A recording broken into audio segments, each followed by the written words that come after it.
Well, it's a funny old world, isn't it? Isn't it funny how G4S are going to be doing the security at Bilderberg? Isn't that funny?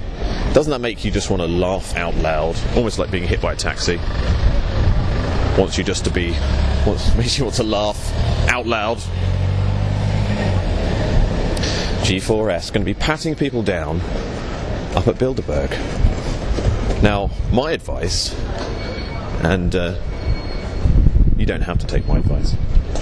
Yeah, I just felt that. My advice would be not to be patted down by G4S. I mean, it's just this funny thing, isn't it, that, you know, you can either have somebody feeling you up, touching you.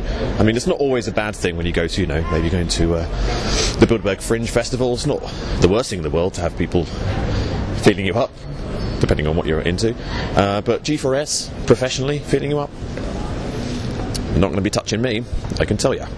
Now, of course, it's the news is that they're now going to, out of the goodness of their hearts, due to the police liaison officer, they're going to allow various people to go inside the gates of the Grove, just into a little area, which I personally think is because if you're outside the gates, they can't photograph you properly. They won't be able to see you from the hotel. I think that's what's going on. Let me know if you agree with that sentiment.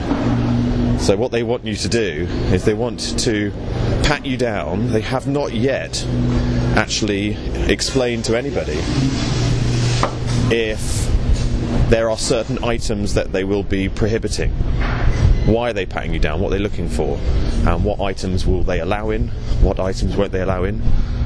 The whole thing basically is about submitting to the authority of a private company. I personally am not going to be doing that. It is also could be part of a formulated ruse, because they're not going to be using that entrance.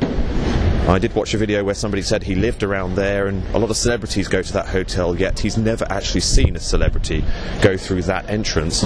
They use the back entrance because they don't want the public to be seeing them. So it's very, very, very, very, very, very, very likely that they're actually going to be using the opposite entrance, and this is part of an elaborate ruse to make us think that they're going to be using the front entrance. Those are my thoughts. What we'll actually do when we're up there, I don't know. We'll work it out. Now, I watched a video that mentioned my video, and apparently there's a meme going around in various circles on the internet that I'm an undercover agent.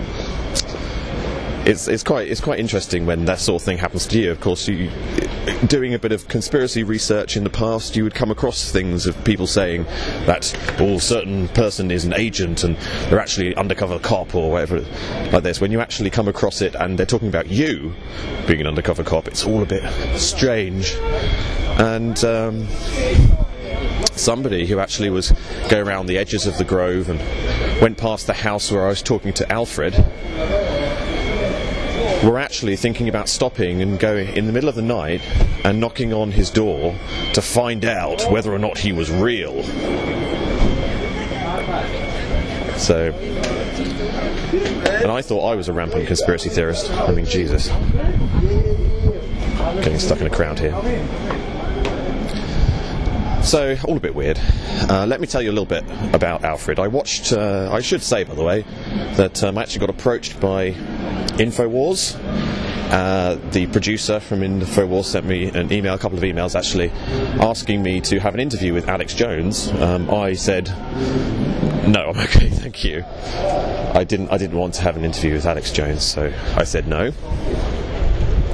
They still talked about my video, and Alex Jones said that I was just randomly having a walk, and I just happened to walk through the Grove, and I got accosted by a police officer, and that I was...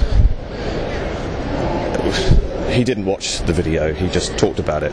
It's one of these things when you see actually sort of like a journalist talking about something that you know a lot about, you realise how badly researched they are in what they're talking about. He hadn't watched it and was... he was analysing the police officers sitting in the car and saying how mean and horrible and Stasi-esque they were. They weren't Stasi-esque, these police officers. They were misguided. They were programmed. They were conditioned. They were brainwashed. They thought they were doing a good job. They wanted to do a good job. They were trying to do a good job. It just happens to be that they don't really understand. They didn't understand my motivations, and they don't understand the motivations of people who want to maintain a thing called freedom. They don't understand it. In fact, it's completely polar opposite to what they've been taught. So these aren't Nazi, Stasi-esque scoundrels who want nothing better than to tase us. These are misguided individuals who actually need our help. Let me tell you a little bit about Alfred. I didn't know Alfred. I did not know him. I still don't know him. I mean, I've got his phone number, and I'm going to go and visit him again.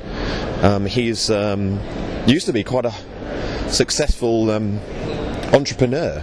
He actually told me that he was the landlord of Princess Diana and Dodi. You know, when they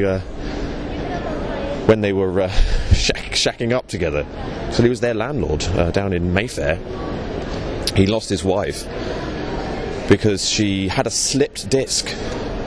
She actually just put her back out, and she went to the doctors for, exploratory surgery, called a secondary infection, which spread to her lungs, went back into hospital, and through neglect, in fact they were moving her around, they needed the bed, so they kicked her out and pushed her to a different hospital, all happening in the middle of the night when she was at her weakest point, and she passed away.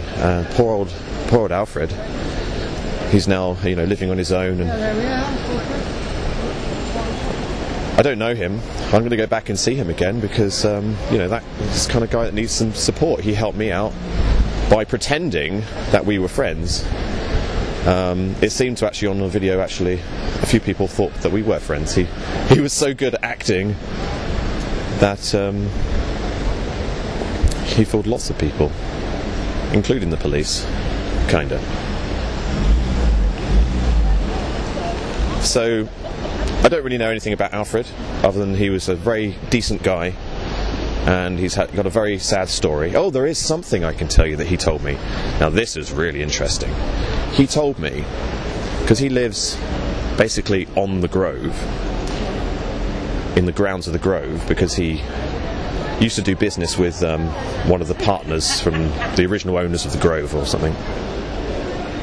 So he bought a bit of land off them. He has a piece of land on the Grove, and he says that at night time sometimes he feels like he's had a bottle of drink and he's floating, and he says he doesn't really understand why, but it's something about the grounds that give him relief from losing his wife and brings him a sort of peace.